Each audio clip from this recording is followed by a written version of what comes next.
सोचिए आपकी पुश्तैनी ज़मीन, आपका घर अचानक सरकार आपसे छीन ले और जब आप कॉन्स्टिट्यूशन से मदद मांगे तो सरकार कॉन्स्टिट्यूशन ही बदल डाले। क्या पार्लियामेंट आपसे आपके फंडामेंटल राइट छीन सकती है?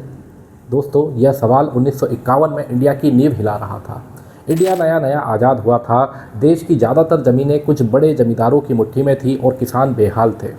गवर्नमेंट ने गरीबों को ज़मीन बांटने के लिए जमींदारी एबॉलिशन लॉज बनाए, लेकिन एक बहुत बड़ी उसमें समस्या थी कि उस वक्त राइट टू प्रॉपर्टी एक फंडामेंटल राइट हुआ करता था। जमींदार सीधा कोर्ट पहुंच गए। अपने कानून को बचाने के लिए उस समय के प्रधानमंत्री जवाहरलाल नेहरू जी की सरकार पहला संविधान संशोधन लेके आती है, जिसमें एक मैजिकल 9th शेड्यूल डाला जाता है। ये 9th शेड्यूल इस प्रकार का था कि इसे सुप्रीम कोर्ट टच नहीं कर सकता था, इस पर किसी तरह का रिव्यू नहीं कर सकता था। जमींदार पैनिक में थे। शंकरी प्रसाद और बाकी जमींदारों ने इसी अमेंडमेंट को ही सुप्रीम कोर्ट में डायरेक्ट चैलेंज कर दिया और शुरू हुई पावर की सबसे बड़ी टसल। पिटिशनर्स के लॉयर ने कहा कि कॉन्स्टिट्यूशन का आर्टिकल 13 कहता है कि कोई भी लॉ फंडामेंटल राइट नहीं छीन सकता, तो फर्स्ट अमेंडमेंट भी तो एक लॉ है, इसे कैंसिल कीजिए।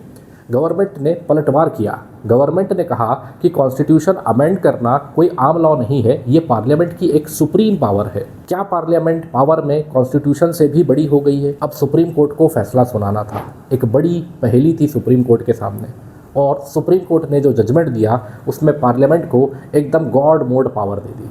कोर्ट ने कहा आर्टिकल 13 सिर्फ नॉर्मल कानून है, कॉन्स्टिट्यूशन अमेंडमेंट नहीं। मतलब पार्लियामेंट के पास पूरी पावर है कि वो आर्टिकल 368 का यूज़ करके फंडामेंटल राइट को बदल सकती है या फंडामेंटल राइट को छीन सकती है।